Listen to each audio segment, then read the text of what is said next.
നമ്മുടെ arts and science കോളേജുകളിൽ രാഷ്ട്രീയക്കാരന്മാരുടെ നേതാക്കന്മാരുടെ മക്കൾ പോലും പഠിക്കാൻ പോകുന്നത് എന്തുകൊണ്ടാണ്? അവിടെ ഒരു വാല്യൂ ആഡഡ് എഡ്യൂക്കേഷൻ നടക്കുന്നില്ല എന്ന് അവർക്ക് അറിയാവുന്നതുകൊണ്ടാണ്.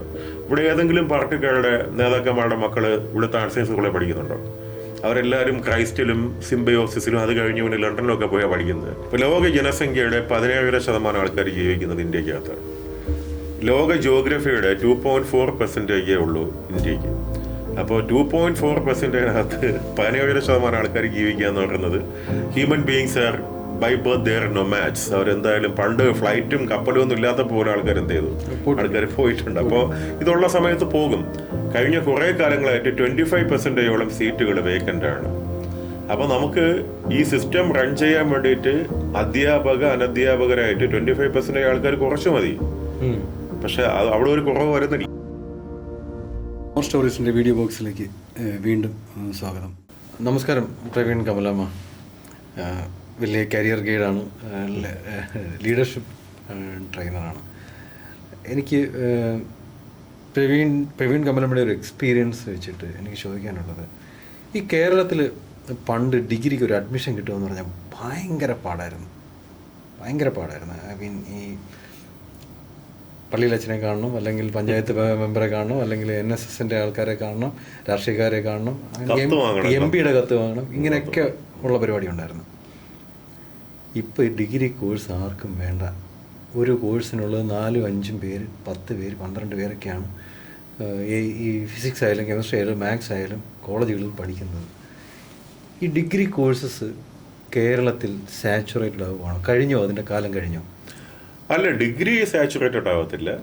ട്രഡീഷണൽ ഡിഗ്രീസ് തീർച്ചയായിട്ടും ചേഞ്ച് ആയില്ലെങ്കിൽ സാച്ചുറേറ്റഡ് ആവും. എന്ന് വെച്ചാൽ അതിൻ്റെ ഭീകരത എന്ന് വെച്ചാൽ ഏകദേശം 2,22,200 സീറ്റാണ് കേരളത്തിലെല്ലാ ആർട്സ് ആൻഡ് സയൻസ് കോളേജുകളിലും ഉള്ളത്.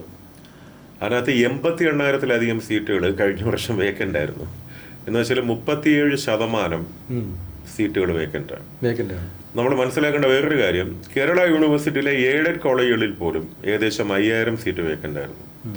അപ്പം ഞാൻ വെറുതെ ഒരു ക്യൂരിയോസിറ്റിക്ക് നോക്കിയപ്പോൾ കഴിഞ്ഞ കുറേ കാലങ്ങളായിട്ട് 25%-ഓളം സീറ്റുകൾ വേക്കൻ്റ് ആണ്. അപ്പോൾ നമുക്ക് ഈ സിസ്റ്റം റൺ ചെയ്യാൻ വേണ്ടിയിട്ട് അനധ്യാപകരായിട്ട് 25% ആൾക്കാർ കുറച്ച് മതി. പക്ഷെ അവിടെ ഒരു കുറവ് വരുന്നില്ല, ചിലപ്പോൾ കൂടുകയും ചെയ്യുന്നു. അപ്പോൾ ഏകദേശം ഞാൻ വെറുതെ ഒരു ക്യൂരിയോസിറ്റിക്ക് നോക്കിയപ്പോൾ ഒരു 400-500 കോടി രൂപ നമ്മളൊരു വർഷം അധ്യാപകർക്ക് ശമ്പളം കൊടുക്കുന്നുണ്ട്. അത്രയും കപ്പാസിറ്റി നമുക്ക് മെയിൻറ്റെയിൻ ചെയ്യേണ്ട ആവശ്യമില്ല. ഇത് എനിക്ക് തോന്നിയൊരു കാര്യമാണ്. എന്ന് വെച്ചാൽ ഒരു ഏകദേശം 400-500 കോടിയോളം രൂപ ഒരു വർഷത്തിൽ നമ്മൾ അധികം ശമ്പളം കൊടുക്കുന്നുണ്ട്. അത്രയും കുറച്ച് സ്റ്റുഡൻറ് ഉണ്ടായിട്ട് കാര്യം എന്ന് വെച്ചാൽ അത്രയും നമ്മളിപ്പോൾ 25% സ്റ്റുഡൻറ് കുറഞ്ഞാൽ ഉടനെ 25% അധ്യാപകരെ കുറയ്ക്കാൻ പറ്റത്തില്ല. പക്ഷെ എന്നാലും ആനുപാതികമായിട്ട് ഒരു 10-20%, 15% കുറയേണ്ടതാണ്. ഒരു കോർപ്പറേറ്റ് സിസ്റ്റത്തിലാണെങ്കിൽ അങ്ങനെ സംഭവിക്കത്തുള്ളൂ, അല്ലേ? അപ്പോൾ അത് ഗവൺമെന്റിൽ അത് സംഭവിക്കുന്നില്ല. ഗവൺമെന്റിന്റെ ചില ഇതൊക്കെയാണ്. അപ്പോൾ അതുകൊണ്ട് ഡിഗ്രിക്കൊന്നും സംഭവിക്കത്തില്ല. പക്ഷെ ഡിഗ്രി നമ്മൾ പരിവർത്തനം ചെയ്തില്ലെങ്കിൽ, ഇപ്പോൾ എക്കണോമിക്സ് പഠിപ്പിക്കുന്നു, കൺവെൻഷണൽ എക്കണോമിക്സിനെക്കാളും സാധ്യതയുള്ളത് എക്കണോമിക്സ് വിത്ത് ബിസിനസ് അനലിറ്റിക്സ് ആഡ് ചെയ്യുക. BSc മാത്തമെറ്റിക്സ് പഠിപ്പിക്കുന്നു, BSc മാത്തമെറ്റിക്സ് വിത്ത് ഡേറ്റാ സയൻസ് ആഡ് ചെയ്യുക, സ്റ്റാറ്റിസ്റ്റിക്സ് ആഡ് ചെയ്യുക. ഇംഗ്ലീഷ് പഠിപ്പിക്കുന്നു, English with digital communication, digital marketing കൂടി ആഡ് ചെയ്തിട്ട് ചെയ്യുമ്പോൾ ഇംഗ്ലീഷിന്, അല്ലാതെ വെറും പഴയ ഷേക്സ്പിയറിൻ്റെ നാടകം പഠിപ്പിക്കുന്ന ഇംഗ്ലീഷ് കൊണ്ട് ഇനി കാര്യമില്ല. അപ്പം ഇംഗ്ലീഷ് വേണം, പക്ഷെ അതിന് ക്രിയേറ്റീവ് റൈറ്റിങ്ങും ഡിജിറ്റൽ കമ്മ്യൂണിക്കേഷനുമായിട്ട് ചേർന്ന് ആഡ് ചെയ്യുമ്പോൾ അതൊരു വാല്യൂ ആഡഡ് കോഴ്സായി. അങ്ങനെ ഓരോ കോഴ്സുകളെയും നമ്മുടെ കാലഘട്ടത്തിനനുസൃതമായിട്ട് വ്യാവസായിക വൽക്കരണത്തിന് ആവശ്യമായ രീതിയിൽ മാറ്റിയില്ലെങ്കിൽ ഈ കോഴ്സൊന്നും പഠിച്ചിട്ട് കാര്യമില്ല. നമ്മൾ പലപ്പോഴും പറയുന്നത് അറിവ് നേടാനല്ലേ പോകണമെന്ന്. ആ ഡയലോഗിനൊക്കെ വെറും ക്ലീഷ ഡയലോഗ്, അതൊക്കെ അതിനകത്തൊന്നും കാര്യമില്ല. There is something called ROI, return on investment. ഒരു കുട്ടി ഒരു 3-4 വർഷം ഒരു കോളേജിൽ പോകുമ്പോൾ either he is investing his time or money or both. അപ്പൊ ആ സമയത്ത് what are you getting back? നമ്മൾ ഉദ്ദേശിക്കുന്ന 4 അറിവ് നേടാൻ വേണ്ടിയിട്ട് ഇപ്പം കോളേജിൽ പോകേണ്ട ആവശ്യമുണ്ടോ? ലൈബ്രറി പോയാൽ പോലെ you get everything in your finger tips. അപ്പൊ അതുകൊണ്ട് കോളേജുകളിൽ, നമ്മുടെ കോളേജിനകത്ത് കേരളം എന്ന് പറയുന്നത്, നല്ല വിഷമത്തോടു കൂടിയാണിത് പറയുന്നത്, ഈ ചോദ്യം ചോദിച്ചാൽ നന്നായി.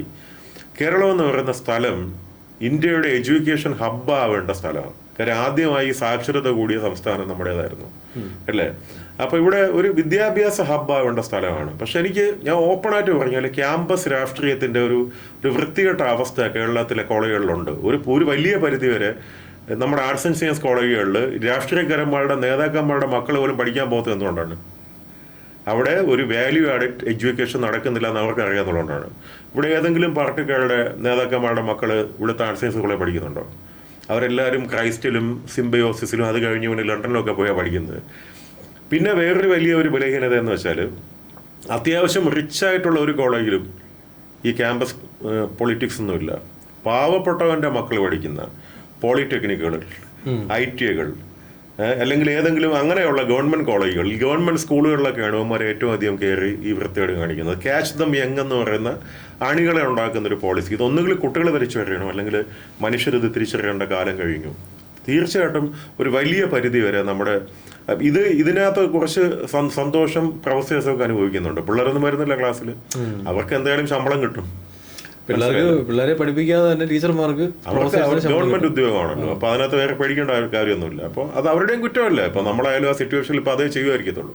പക്ഷെ എന്നാൽ ഇതിനകത്തൊക്കെ ഒരു പുനർചിന്തനം വേണം. അല്ലെങ്കിൽ ഇത്രയും കാശ് നമുക്ക് നമ്മുടെ വിദ്യാഭ്യാസത്തെ എന്തുമാത്രം ഉന്നതിയിൽ എത്തിക്കാൻ വേണ്ടി പറ്റും. ഇപ്പോൾ ഒന്ന് കോഴ്സ് റീസ്ട്രക്ചർ ചെയ്യുക എന്നുള്ളത് തന്നെയാണ് ഏറ്റവും വലിയ കാര്യം. കോഴ്സ് റീസ്ട്രക്ചർ ചെയ്താലും ഈ വർഷങ്ങളായി തുടർന്ന് വരുന്ന ഈ പൊളിറ്റിക്കൽ ഇൻഫ്ലുവൻസ് ക്യാമ്പസിനകത്ത് അതൊരു പ്രശ്നം ഉണ്ടാക്കൂ.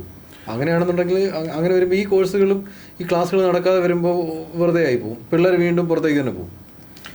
അല്ല, ഇതൊക്കെ ഇച്ഛാശക്തിയുള്ള ഒരു ഗവൺമെന്റിന് ചെയ്യാൻ പറ്റുന്ന കാര്യങ്ങളേ ഉള്ളൂ. കാര്യം എന്ന് വെച്ചാൽ കാര്യങ്ങളിപ്പോൾ മനസ്സിലാവുമല്ലോ. ഇപ്പം അതൊക്കെ അങ്ങനെയൊക്കെ ചോദിച്ചാൽ അങ്ങനെയല്ലേ മാറ്റം വരത്തുള്ളൂ, ഇല്ലേ? ഇപ്പൊ കോഴ്സ് റീസ്ട്രക്ചർ ചെയ്തില്ല, തീർച്ചയായിട്ടും ഇപ്പോഴത്തെ പുതിയ ഉന്നത വിദ്യാഭ്യാസ വകുപ്പൊക്കെ അത് കാര്യമായിട്ട് ചെയ്യുമെന്ന് നമ്മൾ പ്രതീക്ഷിക്കുന്നു. ഒരു ഗ്യാപ്പില്ലേ പ്രവീൺ കമലമ്മ എന്ന് വെച്ച് കഴിഞ്ഞാൽ നമ്മൾ പഠിക്കുന്നതും ഈ മാർക്കറ്റിൽ, കേരളത്തിലെ മാർക്കറ്റിൽ അവൈലബിൾ ആയിട്ടുള്ള ജോലികൾ, എന്നാൽ നമ്മൾ എന്താണ് പഠിക്കുന്നത്? ഈ പഠിച്ചിറങ്ങിയ സാധനങ്ങൾ കൊണ്ട് നമുക്ക് ജോലി ചെയ്യാനായിട്ട് പറ്റുന്ന കോഴ്സുകൾ. ഇപ്പോൾ ആർട്സ് ആൻഡ് സയൻസ് കോളേജുകളിലെ പഠിക്കുന്ന കുട്ടികൾക്ക് ഇപ്പോൾ 3 വർഷം ഫിസിക്സ് പഠിച്ചു, അല്ലെങ്കിൽ 5 വർഷം ഫിസിക്സ് പഠിച്ചിട്ട് ഈ പിള്ളേർ എവിടെ ജോലി ചെയ്യും? അവർ എൻഡ് ഓഫ് ദി ഡേ ഇവിടെ വന്നിട്ട് എവിടെയാണ് ജോലി ചെയ്യുന്നത്? സ്വിഗ്ഗിയിലും റാപ്പിഡോയിലും. ഇത് പഠിക്കാൻ, ഈ ജോലി ചെയ്യാൻ ഇത്രയും പഠിക്കേണ്ട ഇത്രയും സമയം കളയേണ്ട കാര്യമുണ്ടോ? ഇല്ല, അത് ഇപ്പം കേരളത്തിലല്ല ജോലി, ഇപ്പം ഇന്ത്യയിൽ തന്നെ ഇപ്പം ജോലി എന്ന് പറയുന്നത് ഇപ്പോൾ ഇൻഡസ്ട്രിയലൈസേഷൻ്റെ ഭാഗമാണ്. I am not against people going out. ഇപ്പം അതിനകത്ത് ചില കണക്കുകളുണ്ട്. ഇപ്പോൾ ലോക ജനസംഖ്യയുടെ 17% ആൾക്കാർ ജീവിക്കുന്നത് ഇന്ത്യക്കകത്ത്. ലോക ജിയോഗ്രഫിയുടെ 2.4% ഉള്ളൂ ഇന്ത്യക്ക്. അപ്പോൾ 2.4%-നകത്ത് 17% ആൾക്കാർ ജീവിക്കുക എന്ന് പറയുന്നത് human beings are by birth they're nomads. അവരെന്തായാലും പണ്ട് ഫ്ലൈറ്റും കപ്പലും ഒന്നും ഇല്ലാത്തപ്പോൾ പോലെ ആൾക്കാർ എന്ത് ചെയ്തു? ആൾക്കാർ പോയിട്ടുണ്ട്. അപ്പോൾ ഇതുള്ള സമയത്ത് പോകുന്നതിന് നമ്മൾ ഒട്ടും എതിരൊന്നുമല്ല. പക്ഷേ ഈ നമ്മളിവിടെ നടത്തുന്ന വിദ്യാഭ്യാസം കൊണ്ട് അവർക്ക് ഗുണം വേണം എന്നുള്ളത് മാത്രമേ ഉള്ളൂ. ആൾക്കാർ പുറത്തു പോകും. അതിപ്പോൾ നമ്മൾ ആൾക്കാർ ഇവിടെ നിർത്തുന്നതല്ല ഡെവലപ്മെന്റ്, ആൾക്കാർ പുറത്തു പോകുന്നതും ഡെവലപ്മെന്റ് ആണ്. ഇവിടെ നിർത്തണമെന്നല്ല പ്രവീൺ കമലമ്മ ഞാൻ പറഞ്ഞത് ഈ ഗ്യാപ്പ് ഉണ്ടല്ലോ. നമ്മളിവിടെ പഠിക്കുന്നത് കൊണ്ട് ജോലി കിട്ടുന്നില്ലല്ലോ. ഞാൻ നേരത്തെ ചോദിച്ച പോലെ ഈ ഫിസിക്സ് പഠിച്ചു, അല്ലെങ്കിൽ 5 വർഷം ഫിസിക്സ് പഠിച്ച ഒരാൾക്ക് ഇവിടെ എന്ത് ജോലിയാണ് നമുക്ക് കൊടുക്കാൻ പറ്റുക? പക്ഷേ ഫിസിക്സിനകത്ത് എന്ത് വാല്യൂ ആഡ് ചെയ്ത് കഴിഞ്ഞാൽ നിങ്ങൾക്ക് ഒരു ജോലി കൊടുക്കാൻ പറ്റും? അതാണ് ഞാൻ ഈ ഡിഗ്രി കോഴ്സുകൾ, ഈ ആർട്സ് ആൻഡ് സയൻസ് കോളേജ് നമ്മുടെ പണ്ട് പോലെ നമ്മുടെ വിദ്യാഭ്യാസ സമ്പ്രദായത്തിനകത്ത് ഡയറക്റ്റ് അല്ല ജോലി. ഇപ്പം നമുക്ക് വളരെ ഓപ്പണായിട്ട് പറഞ്ഞാൽ നമ്മളാരും പഠിച്ച ഗ്രാജുവേഷൻസ് അല്ല നമ്മൾ ഫോളോ ചെയ്യുന്നത് കരിയറിനകത്ത്. ആ ഒരു ചേഞ്ച് പണ്ടേ ഉണ്ട്. ഞാൻ ഈ ഇടയ്ക്ക് BNI എന്ന് പറയുന്നൊരു നെറ്റ്വർക്കിന്റെ ഭാഗം. അപ്പോൾ അങ്ങനെ ഈ നമ്മുടെ ഇതിനകത്ത് റസൂൽ പോക്കറ്റ് ഗസ്റ്റ് ആയിട്ട് കൊണ്ടുവന്നു. ഭയങ്കര ഇൻട്രസ്റ്റിംഗ് ആ പുള്ളിയുടെ ഒരു കരിയർ പാത്ത് കാണാൻ വേണ്ടിയിട്ട്. പുള്ളി ആദ്യം BSc ഫിസിക്സ് പഠിച്ചു. അപ്പോൾ പുള്ളി വിചാരിച്ചു ഒരു നൊബേൽ സമ്മാനം വാങ്ങണം. ഈ ആഗ്രഹങ്ങളുണ്ടായിരുന്നു അദ്ദേഹത്തിന് അന്ന്.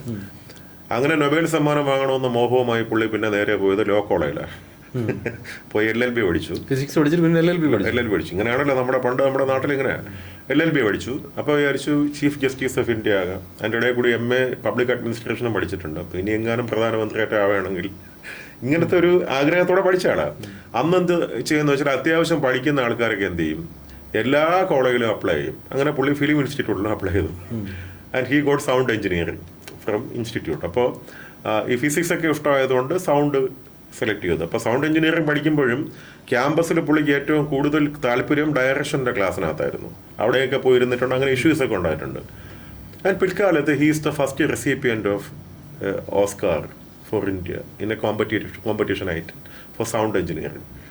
അപ്പോൾ നമ്മൾ ചോദിച്ചു അതെങ്ങനെ ശരിയാവും, നിങ്ങൾക്ക് എന്ത് പഠിക്കുമ്പോഴും എല്ലാത്തിനോടും സാറിന് ഈ ഏറ്റവും വലിയ സമ്മാനം കിട്ടണമെന്നുള്ള ആഗ്രഹം ഉണ്ടായിരുന്നു.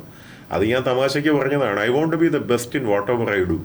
അപ്പോൾ എനിക്ക് തോന്നുന്ന ഒരു ജനറൽ ഇൻ്റലിജൻസ് ഉള്ള ഒരു മനുഷ്യന് ഒരു പക്ഷേ ഒരു കമ്പ്യൂട്ടർ പോലെയാണ്. ഒരു കമ്പ്യൂട്ടറിനകത്ത് നമുക്ക് അനിമേഷനും ചെയ്യാം, പ്രോഗ്രാമിംഗ് ചെയ്യാം, ഡാറ്റാ സയൻസും ചെയ്യാം എന്ന് പറയുന്നത് കണക്ക് ഒരു ജനറലി എഫിഷ്യൻ്റ് ആയിട്ടുള്ള ഒരു മനുഷ്യന് ഏകദേശം എല്ലാ കാര്യങ്ങളും ചെയ്യാൻ പറ്റും. അതിൻ്റെ ഒരു എക്സാമ്പിളാണ് ഈ റസൂൽ പൂക്കുറ്റി എന്ന് പറയുന്നത്. അപ്പോൾ ഗ്രാജുവേഷൻ ഇപ്പോൾ ഫിസിക്സ് പഠിക്കുന്നു, അത് കുറച്ചൊക്കെ ഇപ്പോൾ എഞ്ചിനീയറിംഗ് ഫിസിക്സ് എന്ന് പറയുന്ന സബ്ജക്റ്റിന് ഭയങ്കരമായിട്ടുള്ള ഒരു സാധ്യതയുള്ള കാലത്ത് നമ്മൾ ജീവിക്കുന്നത്.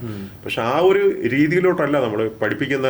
അതാണ് ഇവിടെ ചിന്തിക്കേണ്ടത്. ഇപ്പോൾ എഞ്ചിനീയറിംഗ് ഫിസിക്സിന്റെ ഒരു സിലബസ് ഒക്കെ ആണോ നമ്മൾ ഫിസിക്സിനകത്ത് പഠിപ്പിക്കുന്നത്? ബിടെക് ഗ്രാജുവേറ്റ് പഠിക്കുന്നത് ബിടെക് വേണമെന്നില്ല. ഇപ്പോൾ നമ്മൾ കമ്പ്യൂട്ടർ സയൻസ് ബിടെക് പഠിക്കുന്നവരും BCA പഠിക്കുന്നതൊക്കെ ഏകദേശം സെയിം സിലബസാണ്. BCA ആണെന്ന് വേറൊരു കോഴ്സ് ആണെന്നേ ഉള്ളൂ.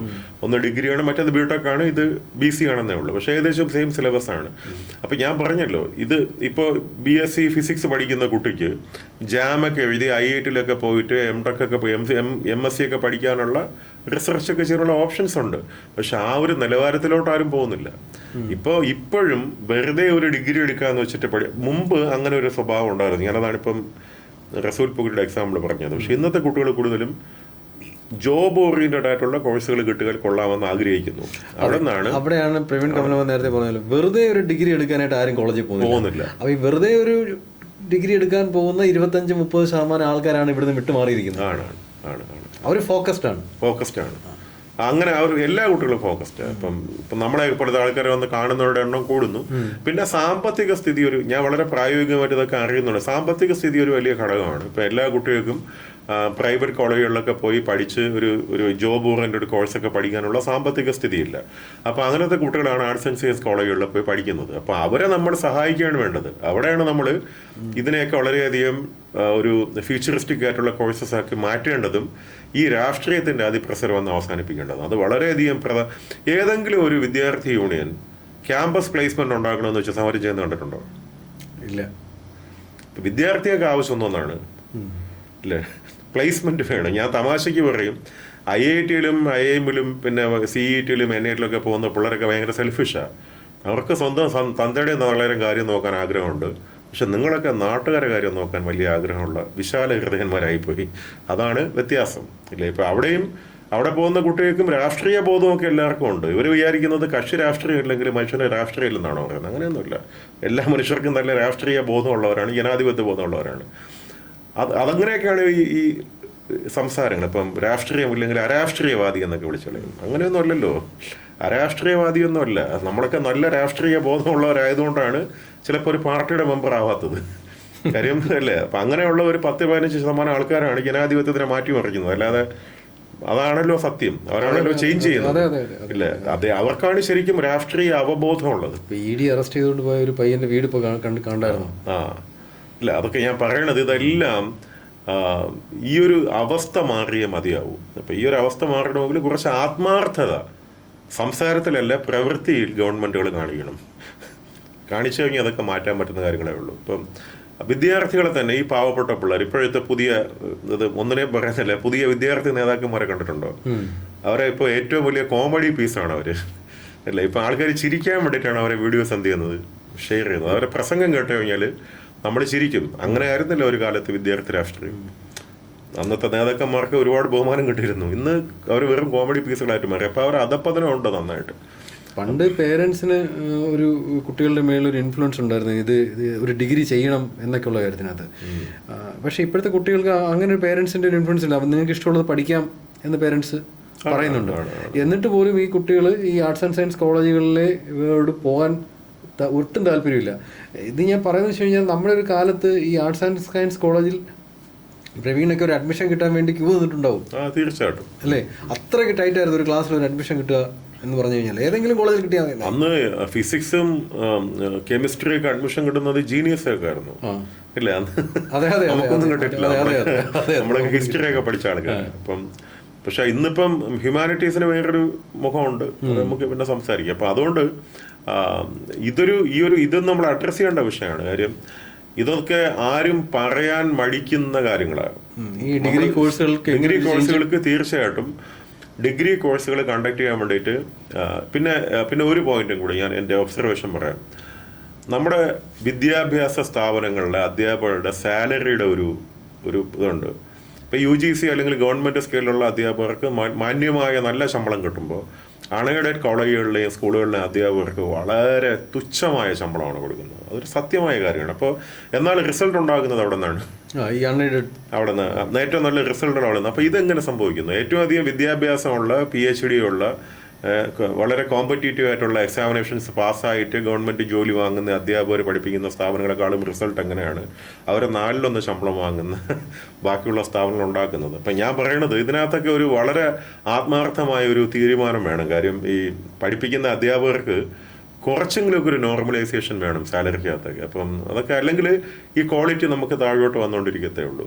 കേരളത്തിലെ എഡ്യൂക്കേഷൻ സിസ്റ്റത്തിന്റെ ക്വാളിറ്റി തന്നെ താഴോട്ട് വന്നു. ഞാൻ ചോദിക്കട്ടെ, ഇപ്പോൾ IT-യിലൊക്കെ ജോലി ചെയ്യുന്ന ആൾക്കാരെ നമുക്കറിയാം. ഒരു 40 വയസ്സൊക്കെ കഴിയുമ്പം പലർക്കും താല്പര്യമില്ല പിന്നെ അവിടെ ജോലി ചെയ്യാൻ. കാര്യം പിന്നെ അവർ ഈ കൊച്ചു പിള്ളേരുടെ അടുത്ത് കോമ്പീറ്റ് ചെയ്യണം. അപ്പോൾ ആ സമയത്ത് നമ്മുടെ ഒരു ബോഡിയും നമ്മുടെ ഒരു കണ്ടീഷൻസും ഒക്കെ ചേഞ്ച് ആയി. അപ്പം നമുക്ക് വീണ്ടും പഠിക്കാനുള്ള ഒരു ആവേശമൊന്നുമില്ല. അപ്പോൾ അങ്ങനെയുള്ള ആൾക്കാർക്ക് പിന്നെ അവർ പോകേണ്ടത് അക്കാഡമിയിലോട്ടോ കൺസൾട്ടൻസിലോട്ടോ ആണ്. അതിനുള്ള പോസിബിലിറ്റീസ് ഇല്ല നമുക്ക്. നേരെ മറിച്ച് അത്യാവശ്യം കൊള്ളാമെന്നുള്ള ശമ്പളങ്ങൾ കൊടുത്തിരുന്നെങ്കിൽ, ശമ്പളം ഉണ്ടായിരുന്നെങ്കിൽ എന്ത് ചെയ്യുമായിരുന്നു? ഈ 40 കുറച്ച് നല്ല IT എക്സ്പീരിയൻസ് ഒക്കെ ഉള്ള ആൾക്കാർ എന്ത് ചെയ്തേനെ? ഈ കോളേജുകളിൽ പഠിപ്പിക്കാൻ പോയത്. PhD ഒന്നും അല്ലല്ലോ മാനദണ്ഡം. ഈ കംപ്ലീറ്റ് ഈ അധ്യാപകരുടെ സെലക്ഷൻ പ്രോസസ്സിനകത്ത് തന്നെ ഉണ്ടല്ലോ. നമുക്ക് ക്വാളിഫിക്കേഷൻ അല്ലല്ലോ, how effectively somebody can deliver എന്നുള്ളതാണല്ലോ ഇമ്പോർട്ടന്റ്. ഇല്ല, എന്തുമാത്രം ചേഞ്ച് ഉണ്ടാകും. അങ്ങനെയൊക്കെ ഉള്ള നല്ല മാറ്റങ്ങൾ ഉണ്ടാവണം. ഇപ്പൊ അക്കാഡമിയിൽ ഇപ്പൊ എന്തോരം ആൾക്കാർ കോർപ്പറേറ്റിനകത്ത് നിന്ന് മതിയാക്കിയിട്ട് പഠിപ്പിക്കാൻ പോയ അവിടെ കിട്ടുന്ന അത്രയും ശമ്പളം വേണ്ട, അതിന്റെ പകുതി കിട്ടിയാൽ പോലും പോകാൻ വില്ലിങ് ആയിട്ടുള്ള ആൾക്കാരുണ്ട്. കാര്യം ഇതൊന്ന് റിലാക്സ് ആവുമല്ലോ, വേറൊരു ജോലി നോക്കാമല്ലോ എന്ന് വെച്ചിട്ട്. പക്ഷെ അതിന്റെ പകുതി പോയിട്ട് 10-1 പോലും കിട്ടാത്ത അവസ്ഥ വന്നു കഴിഞ്ഞാൽ പിന്നെ അങ്ങനെ പോകും. അതാണ് ഇതൊക്കെ നമ്മൾ അഡ്രസ്സ് ചെയ്യേണ്ട വിഷയങ്ങളാണ്. ഇപ്പം ചോദിച്ചപ്പോൾ എൻ്റെ മനസ്സിനകത്ത് കുറച്ച് ദിവസം കൊണ്ട് കിടക്കുന്ന കാര്യങ്ങളായതുകൊണ്ട് ഇതൊരു ചാനലിൽ കൂടി ഇങ്ങനെ വരട്ടെ എന്ന് ഞാൻ വിചാരിച്ചു. അത്രേ ഉള്ളൂ.